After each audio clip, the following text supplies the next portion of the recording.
The world is constantly changing. Some things that may have been fine to say or do 5 years ago simply aren't fine anymore. On this episode, how to protect your reputation, and more importantly, how to lead by example through humility, learning, and grace. This is Coaching for Leaders, episode 388. Produced by Innovate Learning, maximizing human potential. Greetings to you from Orange County, California. This is Coaching for Leaders, and I'm your host, Dave Stachowiak. Leaders aren't born, they're made.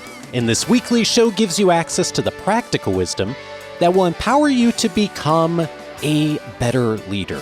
And of course, a big part of being an effective leader is continuing to learn, to grow, to use the right language, and to also be conscious of the complex world that we live in. Today, we're going to have a conversation about how to protect your own reputation, but I think even more importantly, beyond that, of how to really set the stage for civility, inclusivity in the workplace, and what are the things that we should be thinking about as leaders in order to set that stage of inclusion. I am so glad to welcome back to the show for her third appearance, Sharone Bar-David. Sharone is a leading Canadian expert on workplace incivility and the author of the book Trust Your Canary, Every Leader's Guide to Taming Workplace Incivility. She's particularly passionate about her work with abrasive leaders, the highly talented people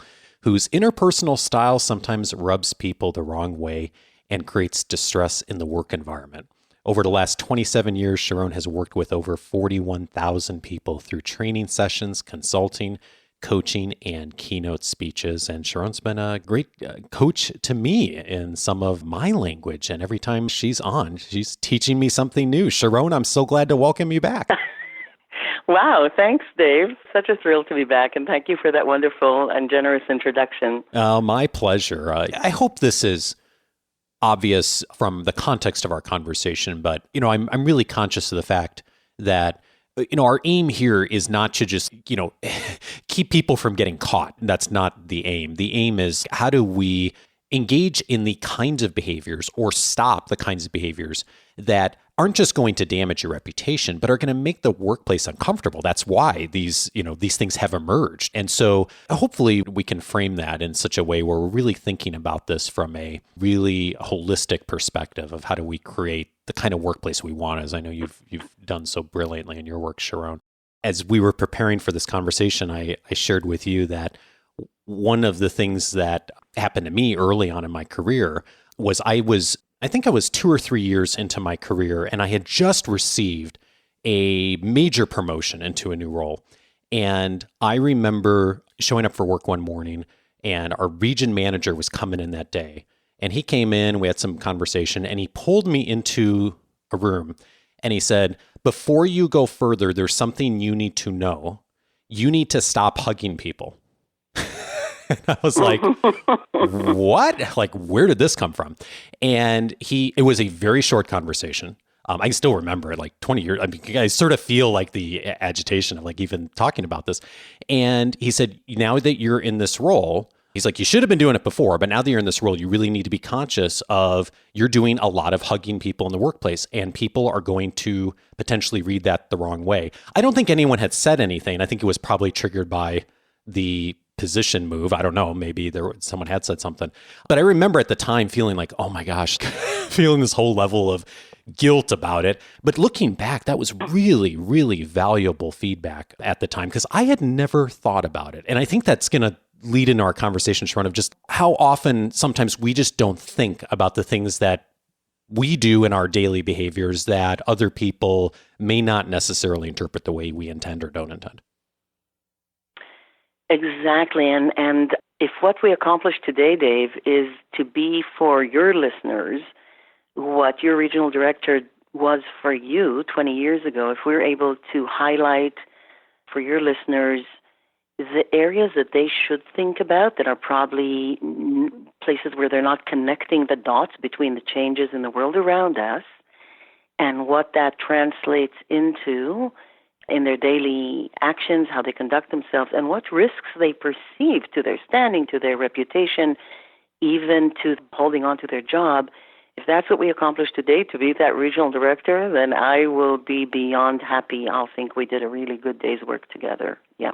Well, a good starting point then for us is on context. And I know you think about context a lot in your work. And there's 3 contexts in particular that are important for us to be mindful of when we're handling some of these situations. Could you walk us through those different contexts? Yes. For every leader, the good manager, there are always 3 kinds of contexts that, by their very nature, pose some level of risk and require some thought about how you're going to manage yourself. So today is less about how to be a good manager and more about how to be a little more protective, because you're not going to be a good manager if you're busy with complaints that are lodged about you, even though all you did was going about doing good work. So the first contexts that we should think about are routine contexts.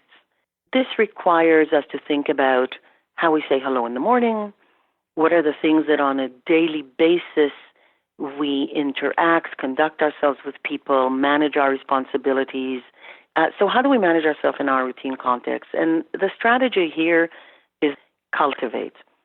Cultivate your practices and your reputation as a kind, thoughtful, equal, fair, and just leader. That's your routine context.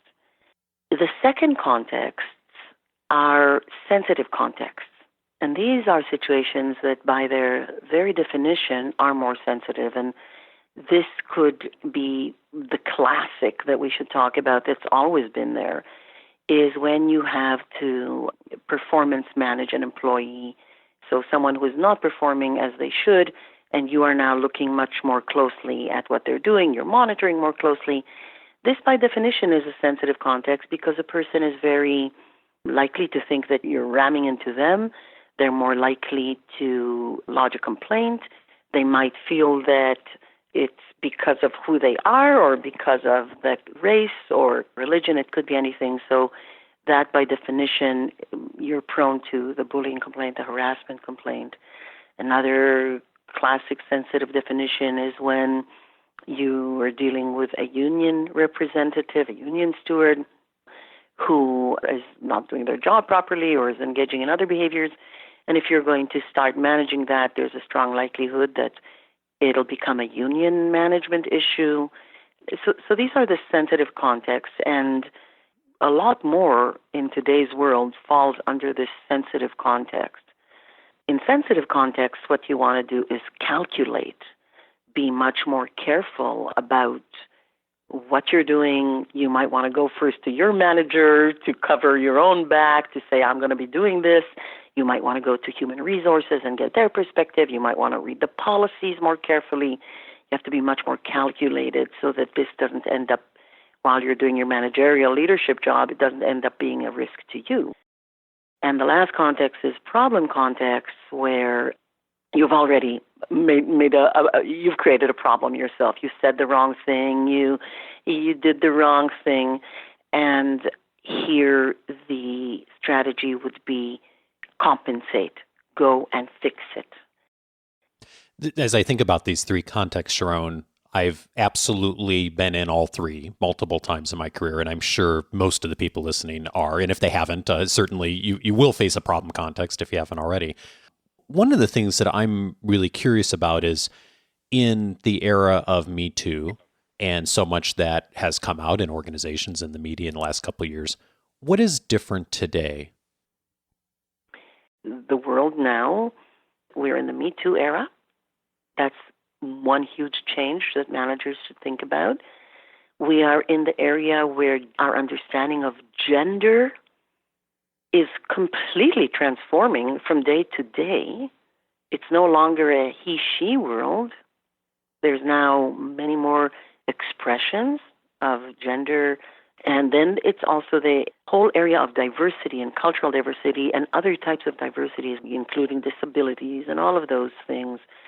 And how managers now need to understand these risks and understand that it's not only about being a good manager, it is also about protecting your reputation and standing.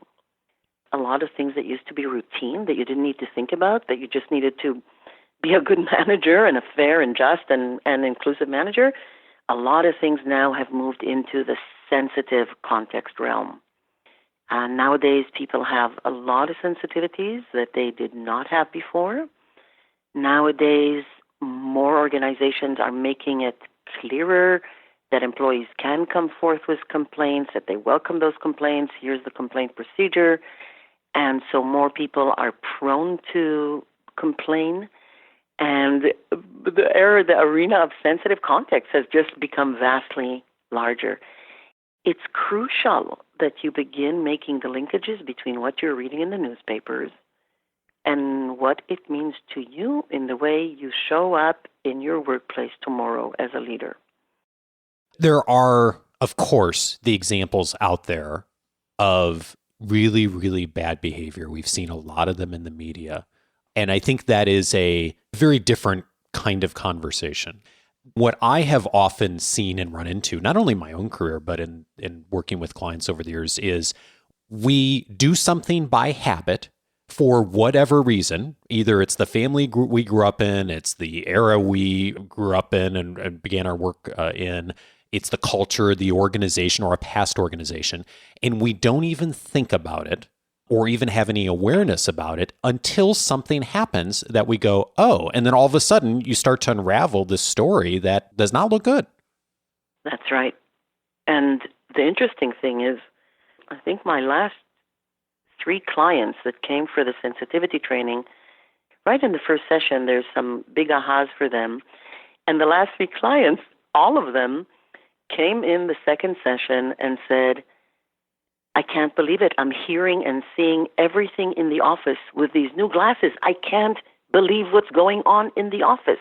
Mm. And some of it is just incivility, the eye rolling, but then he goes, the language that people are using, and all 3 of them, it's kind of once they made that connection between how people in the office are not really managing themselves in accordance with the new world, the 2017, 2018, 2019 new world, it's like their whole hearing and seeing has changed.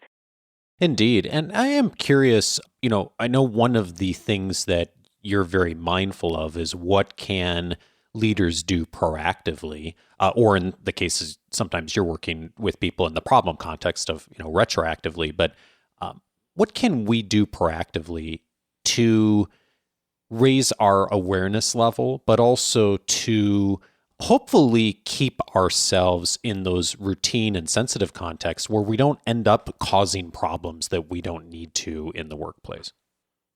I think you hit with that word awareness. That's the first point, is becoming aware, becoming cognizant, that inner work before it translates into behavior is just being aware that the world is changing.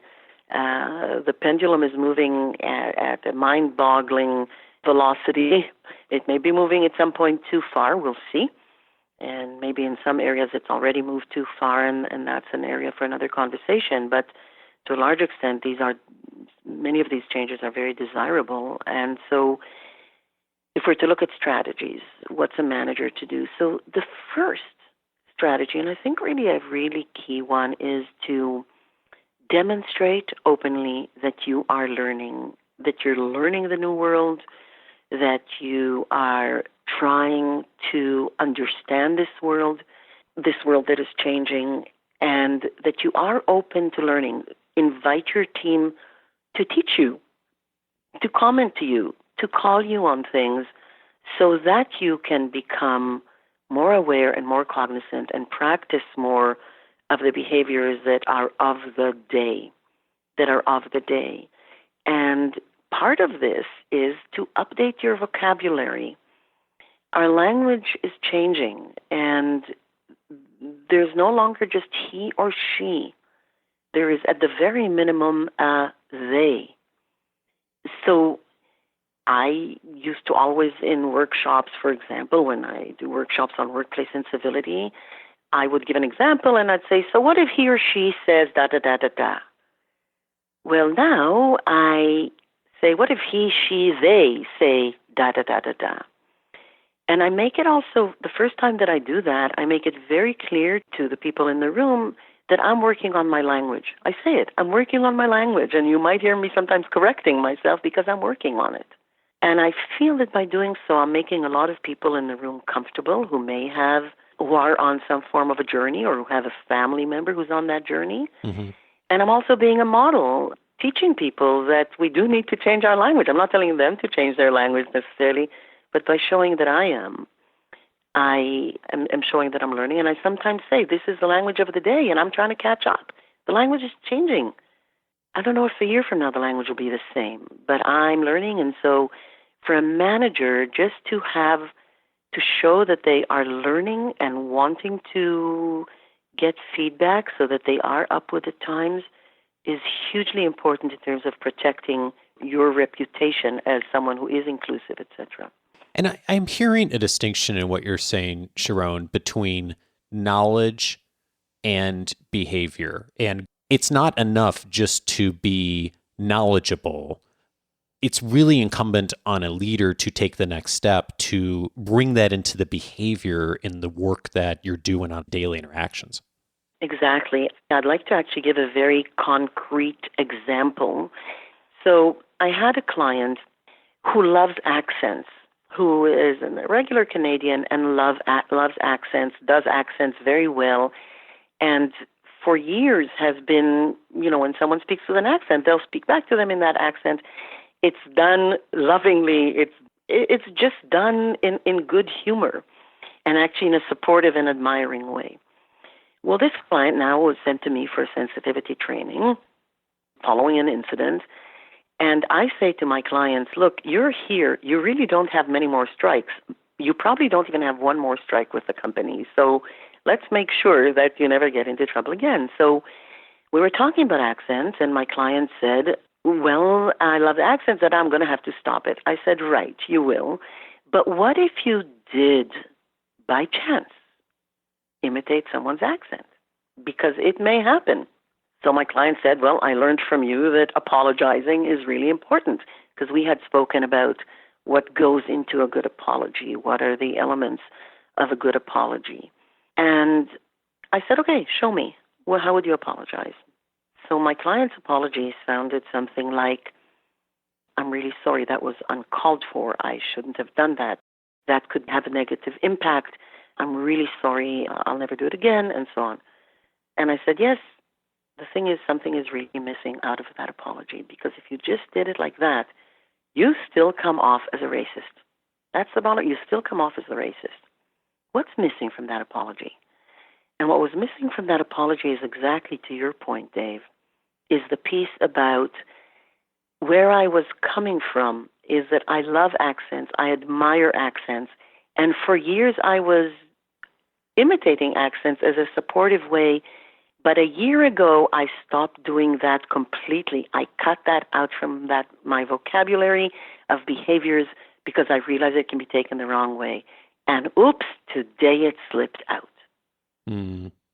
So this is the show you're learning, right? So that changes it from I'm the racist to I already cut it out. I'm on the journey. I understand that the world has changed. I don't want to engage in practices that could be hurtful or upsetting, but oops, it came out. Because in my mind, the former lawyer's mind, I'm also thinking, if that person by chance didn't take well to the apology still went to say, hey, I've been harassed, my accent was imitated, my client can still say, I literally stopped a year ago and I explained that I don't no longer do it. This was one of those things that slipped. The company's treatment of that would be very different than if my client was not showing that they're on a learning journey. Interesting. One of the other places that you coach people on is practicing good hygiene. And I'm wondering if you could tell us more about that, because I think the average person listening to this would think like, well, I have good hygiene, right? I brush my teeth. I brushed my teeth. I took a shower today. When you were working with people on that, what do you mean? I mean that you need to be squeaky clean, that you don't hug, that you don't say to someone, beautiful haircut. And in fact, as a manager, honest to goodness, if you want to protect your reputation, don't even say, I noticed your new haircut. Don't say even, it's not even about nice or not nice. Someone asks you, how does my dress look, or did you not notice? You can jokingly say, no comment, or I'm glad if you like it. Just you really stay away from that. No swearing. One of my abrasive leader clients, said to me before we started working and before I went to collect the data, I swear a little bit, but only with my own manager, which was the leader of the organization. I don't swear anywhere else. And I said, well, cut it out even with your manager, because workplace civility and respect require that you should be prepared for anything that you do behind closed doors to show above the company's front entrance. Ask yourself, would this be okay to show on our front entrance? Two leaders swearing behind closed doors. My client was under the impression that they were only swearing with their own manager.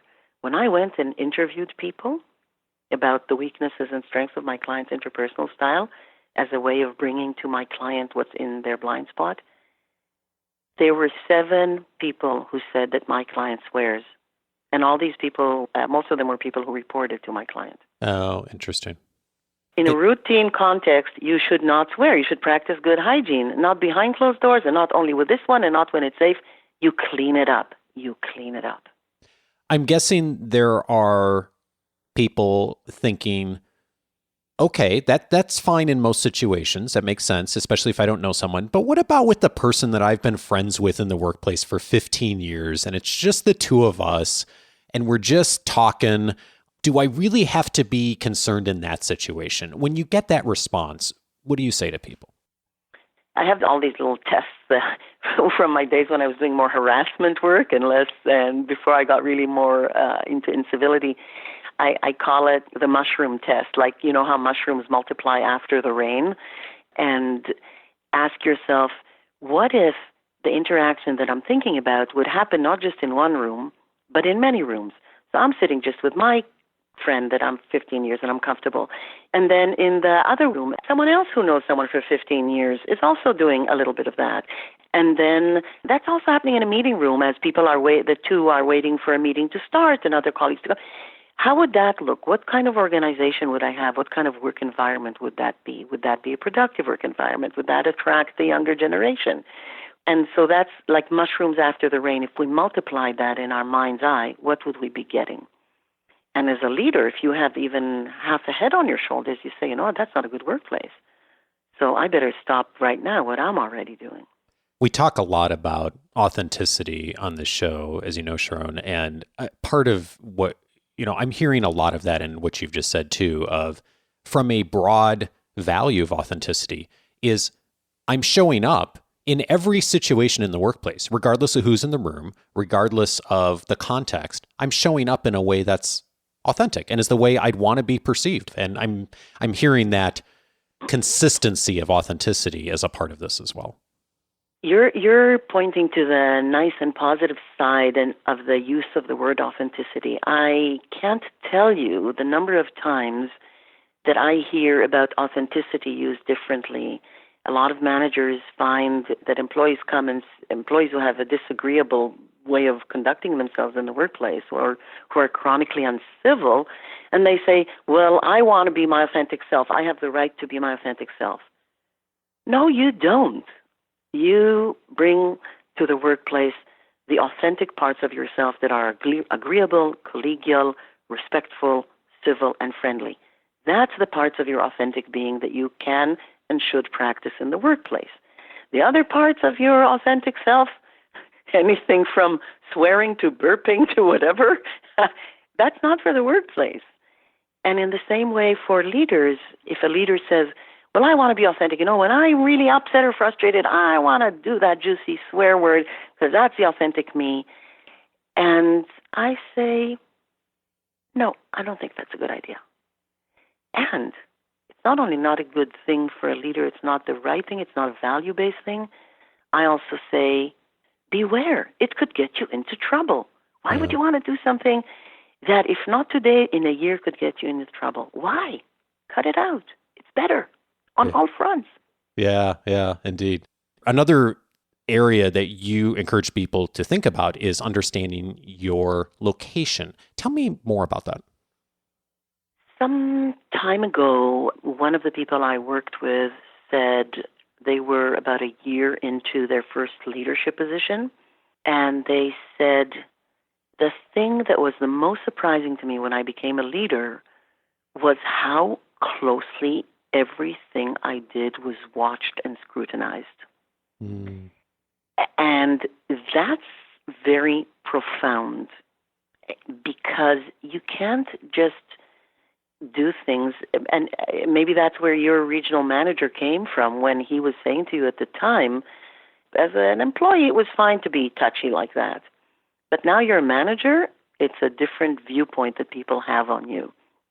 And so when you say a little swear word and you're a manager and you didn't understand that your location makes people watch you more carefully, you're prone to be more in trouble. If you're not going to practice inclusion and you're going to be more friendly with some people, that is going to come potentially to bite you. So anything that you do could potentially either trigger a complaint or may not trigger a complaint, but a complaint may be lodged about something else that you did, and then suddenly all these little habits that you did were brought now into context, and now there's a whole pattern of which you are held accountable for, and you're that manager, and you're saying, what happened? One day everything was great, and the next day I feel like there's an indictment against me. I was never this bad. And I would say that's the most common response that I get from the clients who are sent for sensitivity training or coaching, is this shock and dismay and shame, where really all they failed to do was connect the dots between what's happening in the changing environment and world around us, and between the implications that that has for how they conduct themselves in the workplace. So part of this is being mindful of the role that we have within the organization. And I'm also hearing you say just what the power dynamics are too, of thinking about, do I have more power in this particular situation, this context, this political environment within the organization, because people are going to behave differently around you if you have more influence. And there's things that you may not hear as openly as you would if you weren't in that situation. Exactly. And whereas in the past, and I'm talking now even in the past of 30, 40 years ago, when people came into the workplace, they assumed that the people in power, whether it was just the supervisor of 3 people or, of course, higher-ups, the people in power had a lot of privilege that came with power and just lived with it as the person lower on the totem pole. Nowadays, many more people are aware of power dynamics. There are more language phrases and language terms to describe that, and people are more sensitive to abuse of power, especially in organizations. Power is not what it used to be, and people assume now that you can't abuse and you need to use your power for the good and use it legitimately. Sharone, I so appreciate all your wisdom, and I hear the complexity that you bring in your work of handling a very difficult topic. In the spirit of showing our learning, I thought, since you've been on the show before and we've talked about failure and what you've changed your mind on previously, I thought it might be interesting just for both of us to share, what are we working on right now in this way of thinking about our own language and thinking about how we show up in the professional space. So I'm curious for you, when you think about the place we are today and this new era, what is it right now that you're working on today to be more mindful of your learning and growth? I would say the first thing that comes to mind is the thing that I mentioned earlier. I'm really working on language. I've been on this earth for a number of decades. I've used language in certain ways that refers to gender. My mindset was, generally speaking, that there were 2 genders, and so my language, of course, reflected that. And I am working on that, especially when I stand in front of people. So less in the one-on-one, but really in front of groups, is to keep managing my language. And it is an ongoing effort, and I'm really doing my best on that front. Mine is very similar to yours in thinking about language and gender. I have for years, as I know many others have used the term you guys. And I'm realizing that not only is that not the most professional term, it's a little casual, but it's also not reflective of the audiences that I'm speaking to, because almost never am I speaking to all guys. And you and I were actually talking about this earlier before we started recording this conversation, Sharone, and I made the comment to you, or I think you said, when would you still use the term you guys? And I said, well, if I was literally having a conversation with only guys. And then you asked me, well, how do you know you're really only talking to guys in a room? How do you really know? And I thought, you know what? That's great coaching for me, because I should never use that term. And so it's just one of those things that I think has become a part of our cultural language. And it's interesting, as I've started working on this, I've noticed that there are as many women as men who use the term you guys. At least I notice it both with women and men. And so it's interesting that this is such a part, at least here in the States, it's such a part of our lexicon as far as how we communicate casually.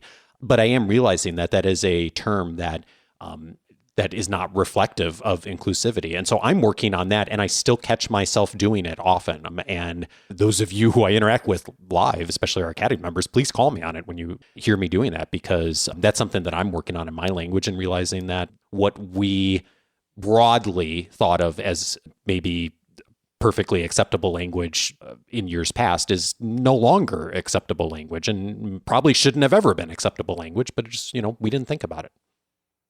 I love what you said, Dave, because you just demonstrated exactly what we were talking about.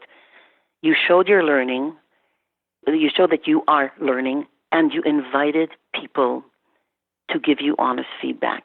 And that's what it's about. We're in a huge learning moment, both in the large community, society, and in the workplace, and in the journey of a leader. And you just demonstrated that you're showing that you are learning, that you're making the effort, that just as you conquered one terrain, okay, I'm not going to say you guys, and I'm only going to keep it to guys, groups. The minute you cover that terrain, oops, the next thing to master appears, which is how do you know that they're guys? And inviting people to tell you, and thereby making it comfortable for everyone in any interaction that you have, and making it, frankly, more safe for you personally, in terms of your success and career, etc. Well, Sharone, thank you so much for your coaching. I just always appreciate your willingness to make very complex and difficult situations easier to talk about. Thank you so much for that gift, and I so appreciate you taking the time to do that. Well, thank you, Dave, for, as always, being such a profoundly curious and wise and wonderful interviewer. Thank you for inviting me and for having this conversation. Sharone Bar-David is the author of Trust Your Canary, Every Leader's Guide to Taming Workplace Incivility. Thanks, Sharone.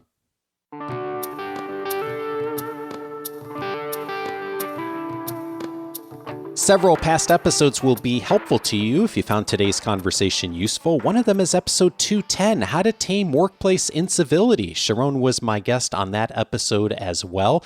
We talked about her work in helping leaders to prevent incivility in the workplace, including how we use language and how we maybe choose not to use some of the language many of us have become accustomed to, including things like calling our colleagues and the workplace team a family, and why we may want to avoid some of that language. That's episode 210. Also useful will be episode 290. Sharone also joined me on that episode talking about how to manage abrasive leaders. As I mentioned early on, Sharone really has an expertise in that. And in that conversation, she walked us through her 3 steps of advice for us when we find ourselves in that situation, leading someone who themselves is an abrasive leader, and how we can really begin the process of helping them to recognize and change their behavior. This is an episode I refer to a lot, especially when this comes up in our academy conversations. Anytime someone is talking about a difficult person they're managing who is also making things difficult for the people they're managing, this is almost always a first recommendation, and many people have found these 3 steps in episode 290 to be useful. If you find yourself in that situation, I'm so sorry for it, and 290 will be a good place for you to start. Also valuable to you is episode 254, Use Power for Good and Not Evil. Dacher Keltner was my guest on that episode. He is the founder of the Greater Good Center at Berkeley and has done a ton of research on power.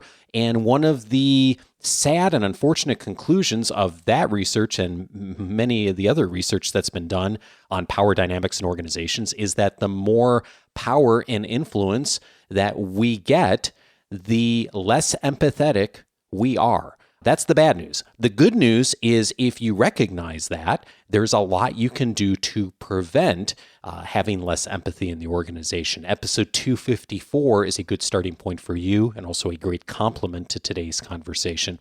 And finally, I'd recommend episode 307, How to Make Inclusion Happen. Deepa Purushothaman was my guest on that episode. She's a partner at Deloitte and talked about some of the steps that Deloitte has taken to do some innovative things around inclusion in recent years. If your organization or you are thinking about that in a strategic way, episode 307 is a great starting point for you. And you can get access to all of those past episodes and every other episode that's been aired since 2011 by going over to the coachingforleaders.com website. And you can reach all the past episodes by going to coachingforleaders.com/podcast. And if you haven't already set up your free membership, it'll prompt you to do that when you go to that link, and you'll be able to search all of the past episodes by topic. And in addition, you're going to get access to my entire library of information online, all of the book notes, immediate access to my free course, 10